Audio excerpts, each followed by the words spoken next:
तो आज हम लोग इस पे बातचीत करेंगे कि बोलजानो वीरस्ट्रास थ्योरम क्या होती है।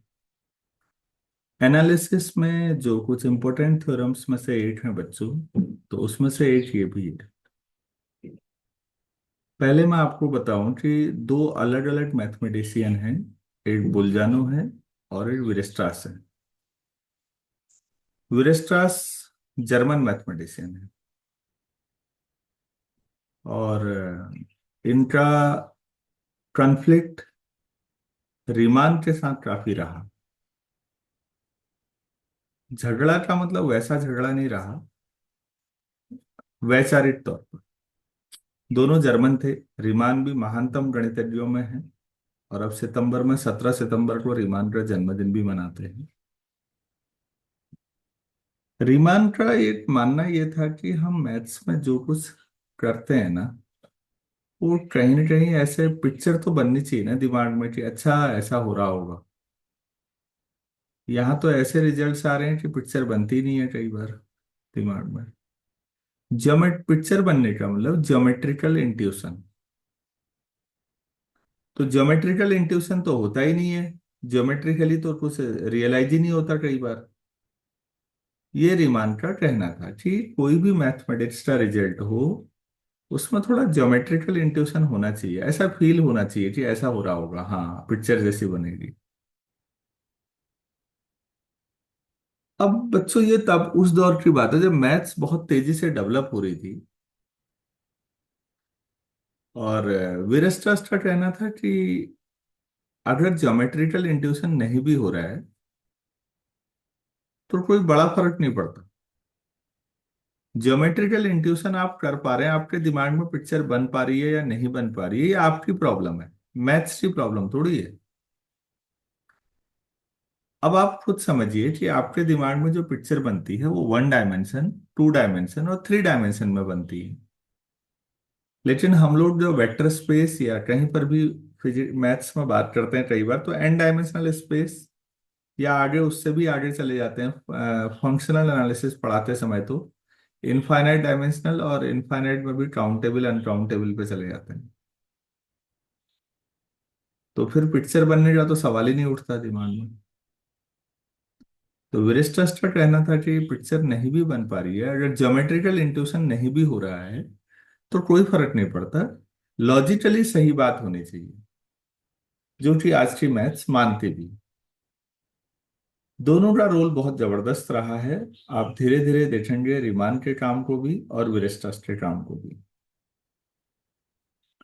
और एक अच्छे मैथमेटिशियन जो उस दौर में रहे हैं बोलजानो हैं। सेंट्रल यूरोप से रहे हैं, मेरे ख्याल से पोलैंड से थे, रोमानिया से थे, या ऐसा कुछ था, मैं उनका देश कंफ्यूज हो रहा हूँ। देखा जा सकता है बोलजानो को। खैर, ये पर्सनल था इन लोगों पर। अब आते हैं कि थ्योरम कहती क्या है। स्टेटमेंट लिखना चाहिए पहले थ्योरम का, तब आपको रियलाइज होगा ये क्या कर रहे हैं। बहुत सिंपल सा स्टेटमेंट है। Every infinite and bounded set, infinite and bounded subset of R, सब रियल में चल रहा है तो subset of R has a limit point. तो लिमिट पॉइंट पर one of the most important, और ये यही नहीं, ये सीक्वेंस में भी चलता है, खूब जम के यूज होता है। तो थोड़ा सा इस स्टेटमेंट पे मेरा मानना है डिस्कशन जरूरी है प्रूफ से पहले। कहना कैसे है। आप एक बात बताइए, एक एग्जांपल ले लेते हैं। एक इनफाइनाइट और बाउंडेड सबसेट बताइए आर का कोई, जो इनफाइनाइट सेट हो लेकिन बाउंडेड हो।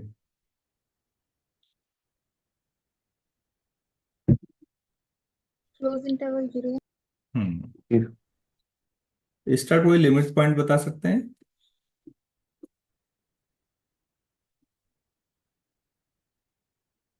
इस सेट में कोई लिमिट पॉइंट है या नहीं है? क्या है? क्या है? 0 1 सब पूरा पूरा सेट ही हो जाएगा। हाँ, इसका तो हर पॉइंट लिमिट पॉइंट है, हर पॉइंट। तो टोटल कितने पॉइंट हैं इसमें? इनफाइनाइट। हाँ, अभी काउंटेबिलिटी नहीं पढ़ा तो इनफाइनाइट बोलने में कोई हर्ज नहीं है। तो ये एक इनफाइनाइट सेट है और ये बाउंडेड है, तो इसके पास लिमिट पॉइंट है। और इसमें ये नहीं था, ये ध्यान से देखिए, और लिमिट पॉइंट का ये मतलब नहीं कि एक ही लिमिट पॉइंट होगा। सही स्टेटमेंट होना ये चाहिए था, यहां पर अगर ये लोग लिख देते var has at least one limit point तो आपको ज्यादा अच्छा समझ में आता। लेकिन चूंकि थ्योरम से ये लिखा तो मैंने भी वही लिख दिया। अगर ये स्टेटमेंट ऐसा होता, या आप अपने नोट्स में डाल सकते हैं चाहे तो, वो आपकी इच्छा है कि every infinite and bounded subset of R has at least one limit point, मतलब उसका गारंटी है कि कम से कम 8 लिमिट पॉइंट तो होगा ही होगा।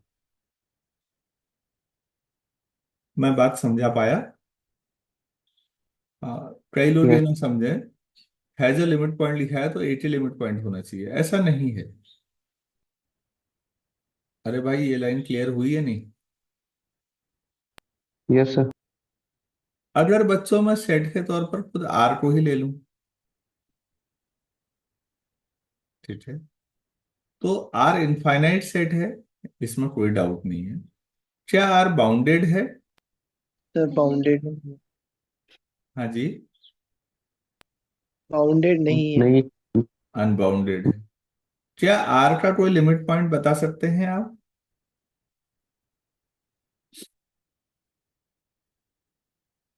मैंने पढ़ा रखा होगा कहीं, पक्का एवरी है कि लिखाया होगा या पढ़ाया होगा, वो आपने लिखा है नहीं लिखा है वो पता नहीं। Every point of R is a limit point. हर पॉइंट लिमिट पॉइंट है। क्यों है? कोई भी एक्स ले लीजिए, तो एक्स को कंटेन करने वाला एक्स माइनस एप्सिलॉन से एक्स प्लस एप्सिलॉन तक जो भी इंटरवल लेंगे रियल लाइन पे, उसका और आर का इंटरसेक्शन कर लीजिए। आप चाहे एक्स हटा लीजिए तब भी कोई दिक्कत नहीं है। ये नॉन एम्प्टी आएगा या एम्प्टी आएगा? सुनो। कोई भी एक्स है तो एक्स माइनस एप्सिलॉन से एक्स प्लस एप्सिलॉन तक, एक्स से छोड़ के बाकी जितने हैं उनमें और आर में कॉमन, अरे सब रियल नंबर ही तो आएंगे। क्या ये इंटरसेक्शन एम्प्टी होगा? No non sir. एम हाँ, तो हर पॉइंट लिमिट पॉइंट है आर में। तो बच्चों ये बताओ, क्या आर ने इस थ्योरम का स्टेटमेंट की कंडीशन को सेटिस्फाई किया? नहीं। No sir.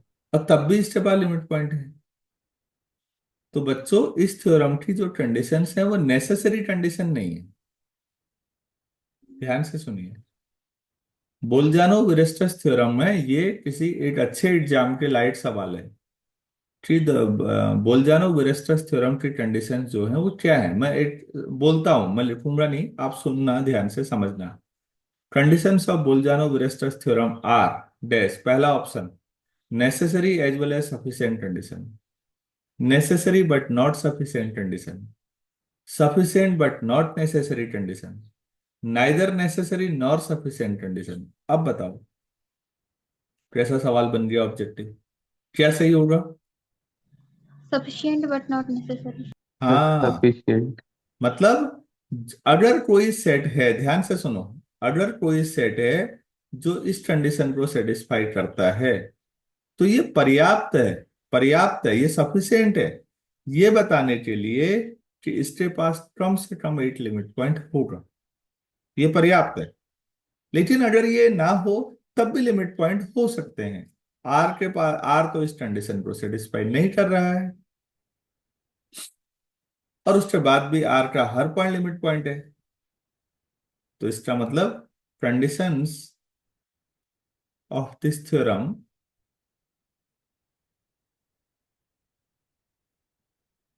Are only sufficient, not necessary. जब ऐसे सवाल में ऑब्जेक्टिव बनाता हूं तो कई बार बच्चे परेशान हो जाते हैं कि अच्छा, ऐसा क्या है? आपने तो ना स्टेटमेंट पूछा। भाई हमें आदत पड़ी है कई जगह necessary as well as sufficient condition theorem. मैं आपको लीनियर अलजेब्रा का बताता हूं। Subspace a subset W of a vector space V F is a subspace of V F। उसके लिए नेसेसरी एंड सफिशिएंट कंडीशन थी कि A alpha plus B beta belongs to W for every alpha beta belongs to W and A B belongs to field, ऐसा कुछ था। तो आपने पढ़ा था वो नेसेसरी एंड सफिशिएंट है। नेसेसरी सफिशिएंट आपने पढ़ा होगा सब ग्रुप के लिए। The necessary and sufficient condition for a subset H of a group G to be a subgroup of G is AB inverse belongs to H for every AB belongs to H। याद है आपको? तो वो theorem Yes, होती है sir. जो necessary और sufficient है। कई थ्योरम ऐसी होती है जो नेसेसरी तो होती है सफिशिएंट नहीं होती।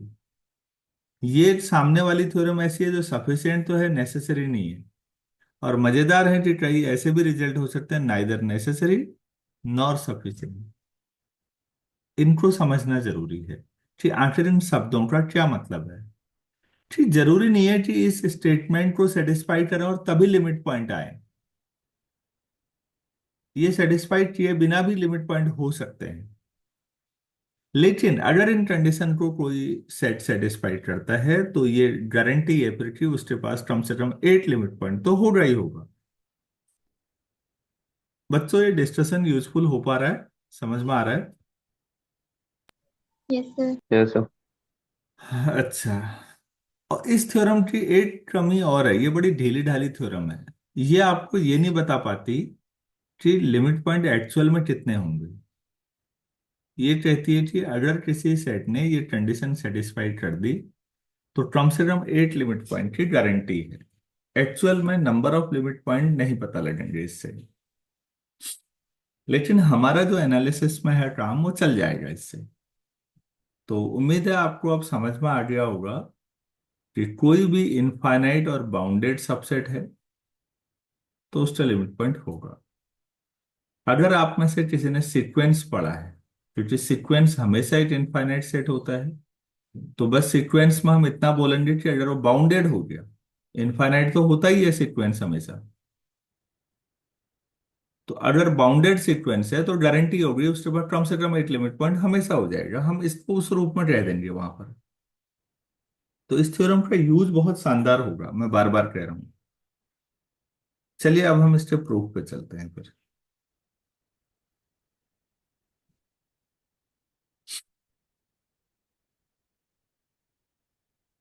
डिस्कशन से शायद थ्योरम कुछ इजी लगी होगी, तो हम एक मान लेते हैं, एक बाउंडेड भी लेना है और इनफाइनाइट भी लेना है। Let S be an infinite and bounded subset of are.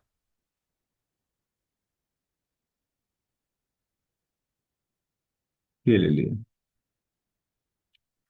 अब बाउंडेड का यूज कर लेते हैं, तो दो बाउंड मान लेते हैं हम इसको। Since S is bounded, this implies there exist k1 k2 belongs to R. दो रियल नंबर ऐसे मिलेंगे सच दैट इस सेट एस का हर एलिमेंट k1 से बड़ा और k2 से छोटा मिलेगा for every s belongs to S. ऐसा होगा ना? ठीक है। Yes, sir. बाउंडेड का मतलब ही यही है। अब इसके बाद का जो इनका जो मास्टर काम है, जो असली काम है, वो ये वाला है जो इन्होंने किया है। Let us define a set. इसमें मेन काम है ही सेट टी। टी कैसा होगा? मान लो उसमें टी एक एलिमेंट है और T is greater then finitely many elements, finitely many elements of S. अब देखते हैं।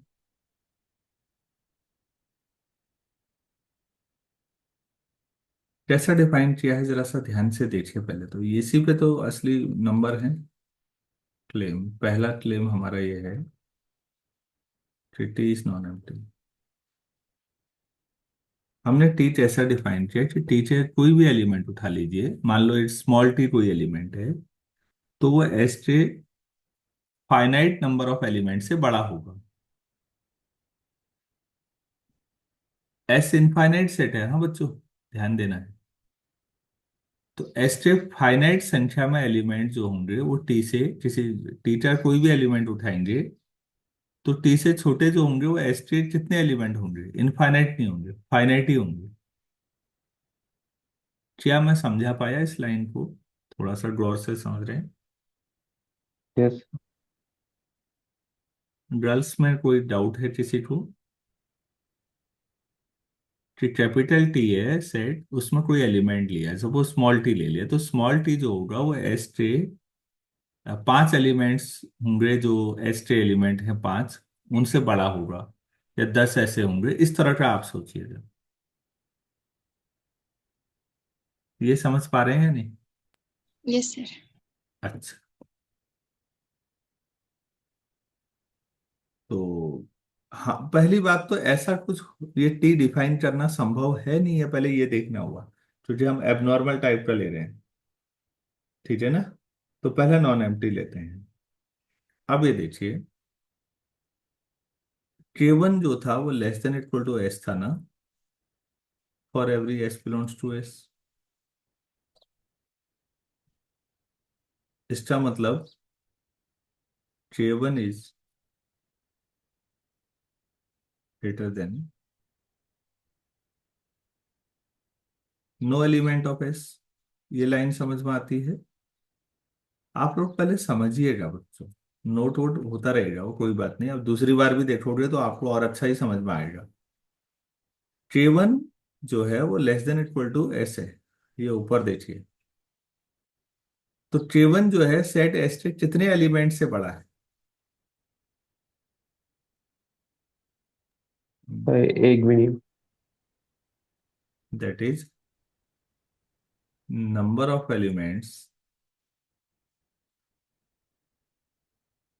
Of S which are less than K। अगर ये लिखना हो K से छोटे एस के कितने एलिमेंट है, तो कितना लिखेंगे?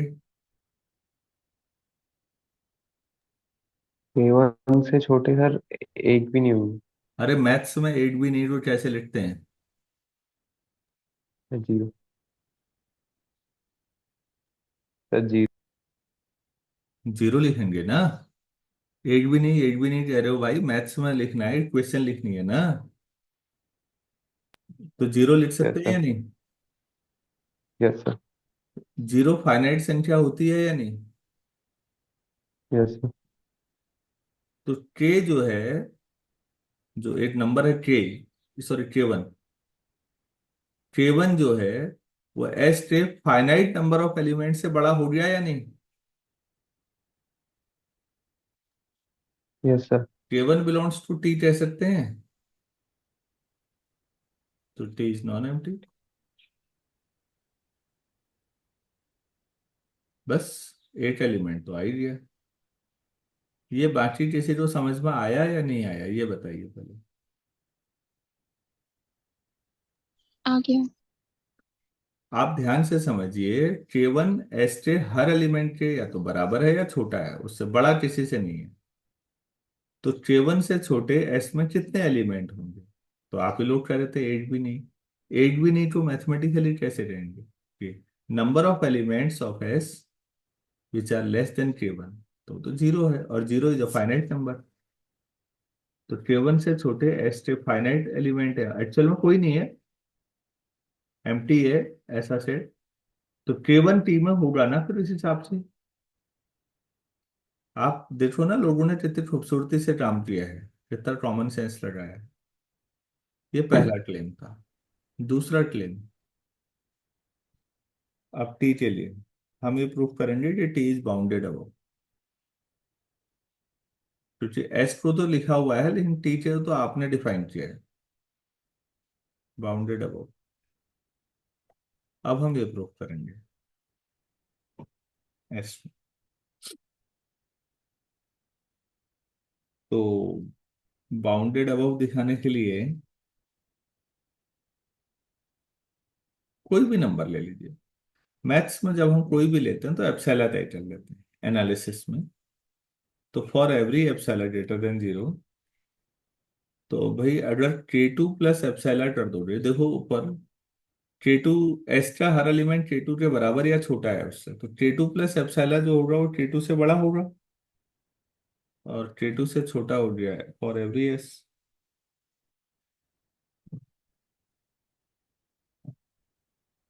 तो इसका मतलब ये हुआ, तो K2 plus epsilon is greater then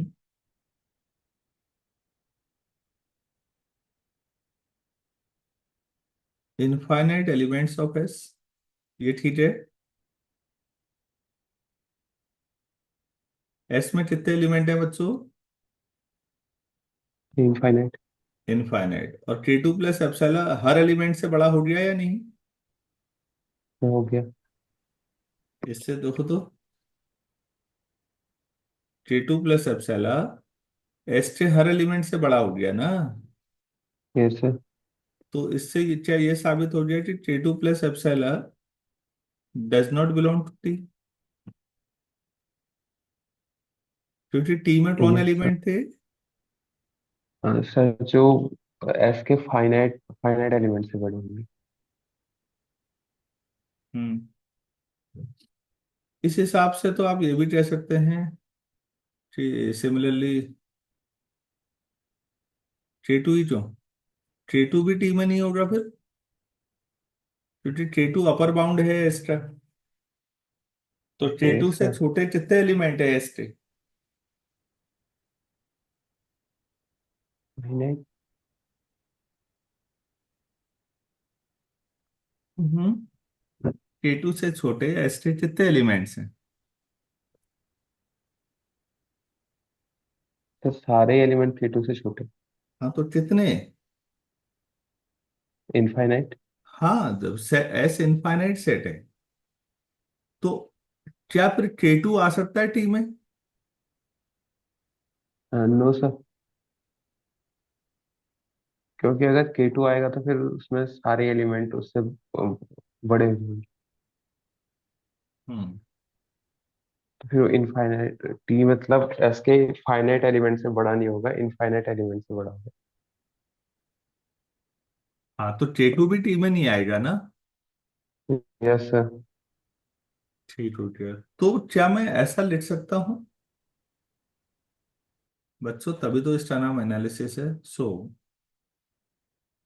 for every t belongs to T, जो भी टी में है, टी इज लेस देन के, तो टी का हर एलिमेंट जो होगा वो K2 से छोटा होगा, क्योंकि K2 ले लेते हो तो इनफाइनाइट एलिमेंट्स एस के जो है उससे छोटे आ रहे हैं, यस सर। और एस के एलिमेंट फाइनाइट संख्या में ही होने चाहिए छोटे। तो K2 अपर बाउंड का काम कर जाएगा या नहीं टी के लिए? यस सर करेगा। तो अगर ऐसा करेगा तो टी इज बाउंडेड अबव, एट भी अपर बाउंड मिल गया। तो आप लोग जानते हैं कि उससे बड़े नंबर भी सारे अपर बाउंड ही होंगे। तो हमारे पास जो टी है, so T is a non empty bounded above subset of R. ठीक हो गया। तो लीस्ट अपर बाउंड प्रॉपर्टी पढ़ी थी आपने भाई? जब अपर यस बाउंड सर। है, रियल नंबर का कोई सेट है, तो रियल और रेशनल में अंतर समझाया था मैंने। Yes sir. तो फिर इसका मतलब है T has the least upper bound से, उसको कुछ नाम दे देते हैं, यू नाम दे दें। yes, तो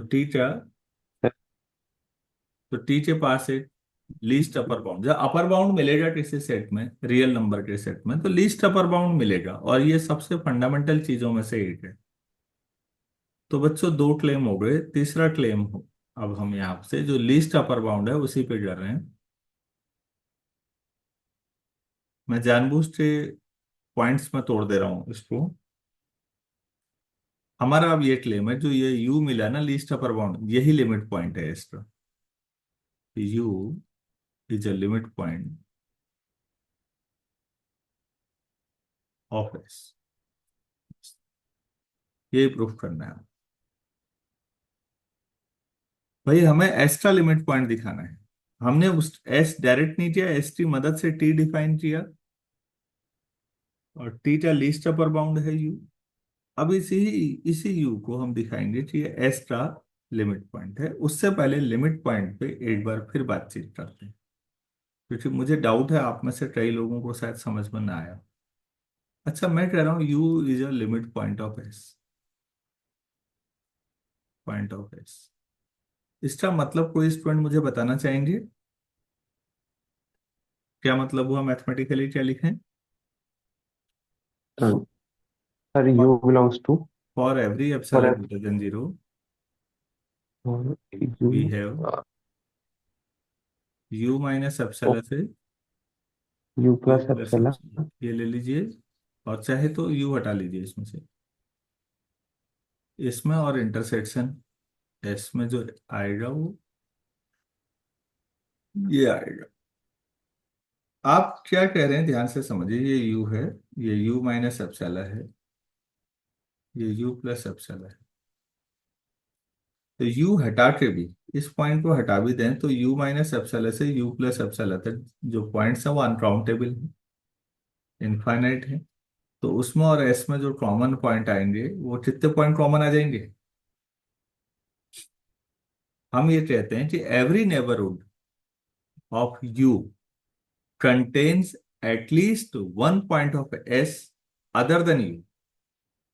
मैंने adherent point, limit point detail से समझाया। वहां पर इस बात को भी कह सकते थे कि every neighbourhood of U contains infinitely many points of S, infinitely many points of S। एक ही बात है, हम कहते हैं एटलीस्ट वन पॉइंट लिखते हैं ना, एक्चुअल में इनफाइनाइट पॉइंट्स आएंगे जो कॉमन आएंगे। रियल एनालिसिस पढ़ते हुए ये डेफिनेशन भी चलेगी, कोई दिक्कत नहीं। तो अगर मैं ये दिखा दूं, अब जो मैंने लिखा है कि जो इधर क्लेम है मेरा, अब क्लेम पे आइए। You is a limit point of S दिखाना है, तो यू का हर नेबरहुड एस के इनफाइनाइट पॉइंट को कंटेन करता है। अगर मैं ये दिखा दूं तो यू लिमिट पॉइंट हो जाएगा या नहीं है इसका? हो जाएगा। तो बस यही दिखाना है। तो कैसे दिखाएं? उसके लिए नेबरहुड लेते हैं। तो कोई एक नेबरहुड ले, यू माइनस एप्सिलॉन से u plus epsilon be a neighbourhood of u. ठीक है, हमने इस लाइन का यूज करना है बच्चों। ये since you is the least upper bound या सुप्रीमम ऑफ टी, तो अगर ऐसा है तो इसका मतलब ये हुआ कि टी का हर एलिमेंट, एवरी एलिमेंट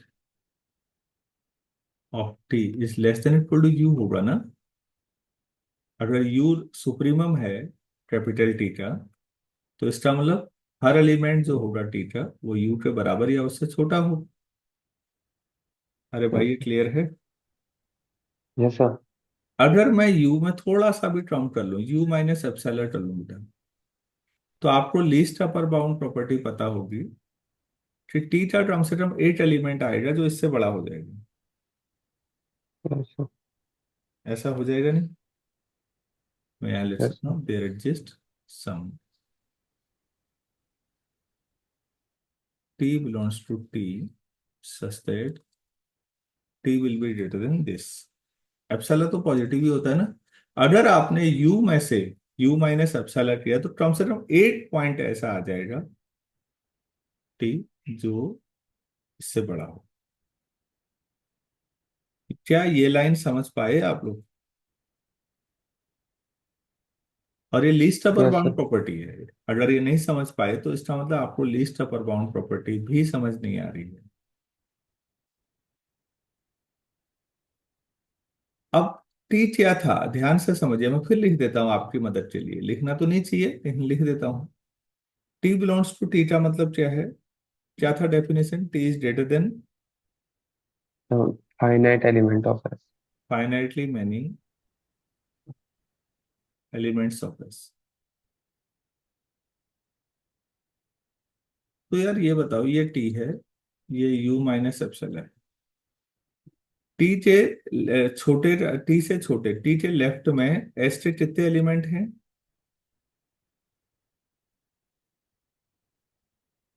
अरे टी से छोटे कितने एलिमेंट finitely हैं? many, sir finitely many। Finite. तो छोटे का मतलब रियल लाइन में लेफ्ट में ना। yes sir, तो टी के लेफ्ट में एस के कितने एलिमेंट आए? फाइनाइट। fine, yes sir, तो यू माइनस एप्सिलॉन के लेफ्ट में कितने आएंगे एस के एलिमेंट? इनफाइनाइट finite, या फाइनाइट? finite, फाइनाइट ही रहेंगे। ध्यान से सुनो, टी के लेफ्ट में एस के फाइनाइट एलिमेंट आ रहे हैं, टी के लेफ्ट में। तो यू माइनस एप्सिलॉन के लेफ्ट में finite ही होंगे। फाइनाइट ही होंगे। इसका मतलब हुआ कि you minus epsilon is greater then finitely many elements,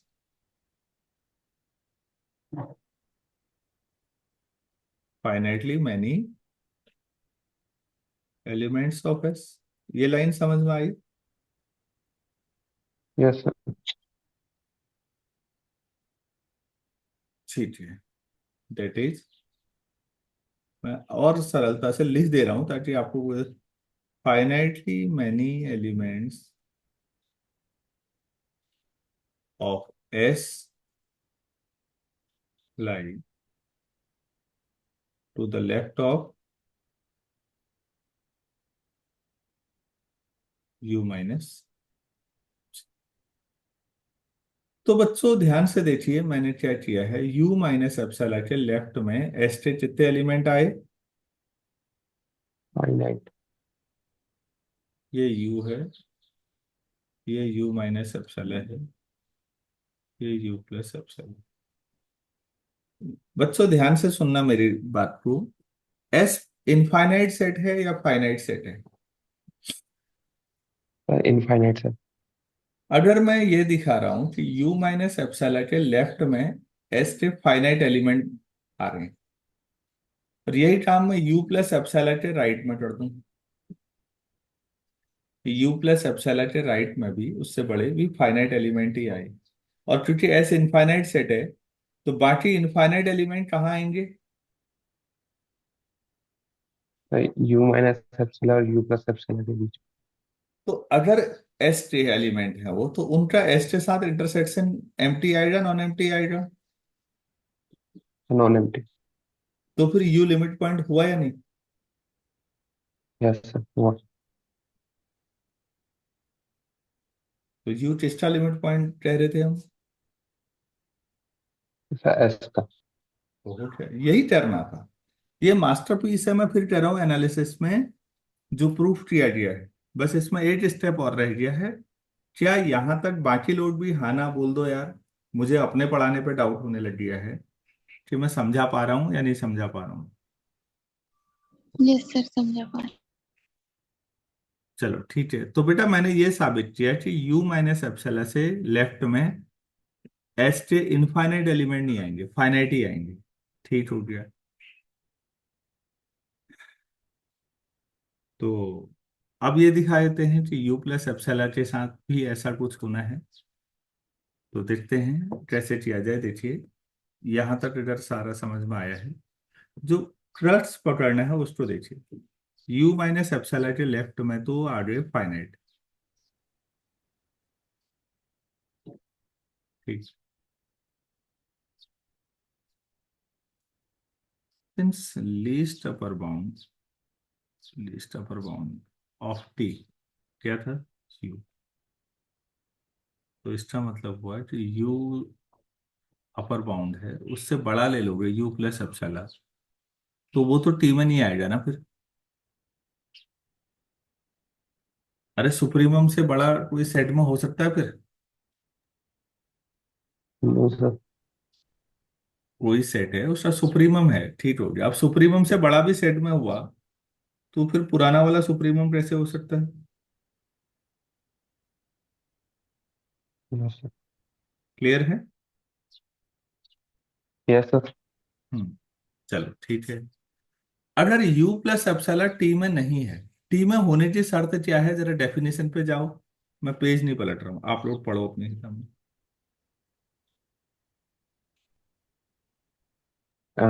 T में जो एलिमेंट होंगे वो एस के फाइनाइटली मेनी एलिमेंट से बड़े। हैं? सर टी में जो एलिमेंट होंगे वो एस के फाइनाइटली मेनी एलिमेंट से बड़े होंगे। तो फिर इसका मतलब u प्लस एप्सिलॉन टी में नहीं है, तो इससे क्या समझ में आया? u plus epsilon is greater then infinitely many elements of S। Hmm. Yes sir. Finitely many होता तो बेटा ये टी में होता ना। Yes sir. मैं फिर बना देता हूँ यार, वो बार बार कहाँ जाऊं पिछले पेज में। आपने क्या साबित किया था अभी? u माइनस एप्सिलॉन के लेफ्ट में कितने एलिमेंट है कहा था? Sir finite. अब आपने क्या साबित किया है? u प्लस एप्सिलॉन के लेफ्ट में क्या कितने हैं कह रहे हैं आप?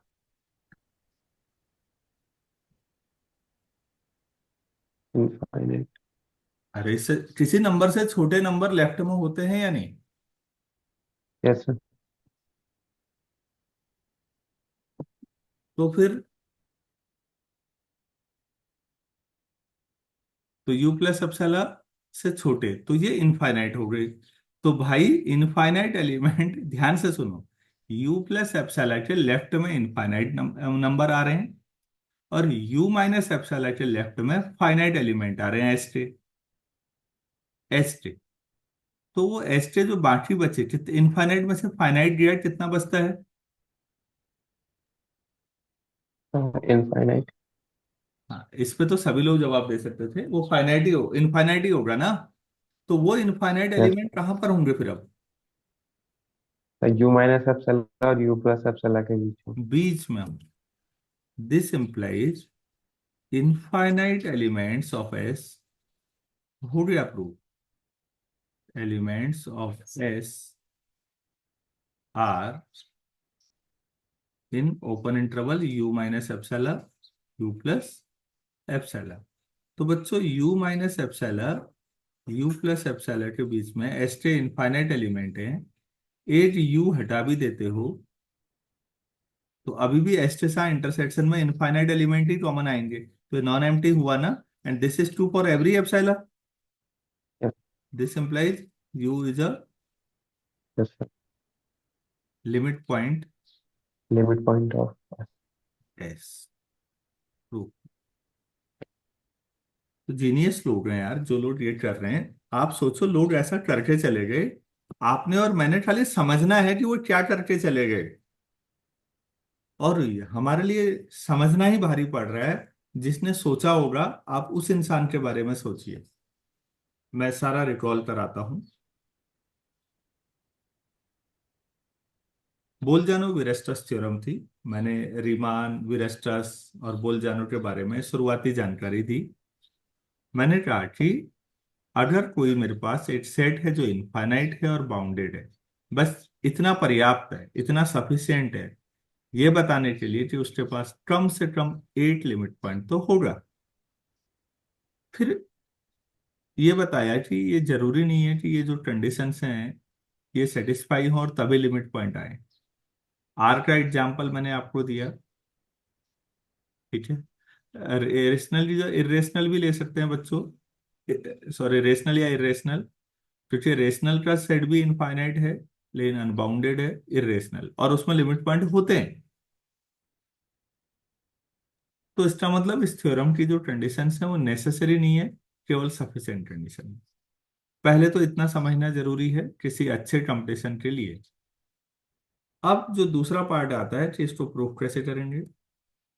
तो एस इनफाइनाइट और बाउंडेड तो ठीक है, तो बाउंडेड की कंडीशन लगा ली, K1 K2 ले लिए दो, और यहां हमने एस की मदद से टी डिफाइन किया।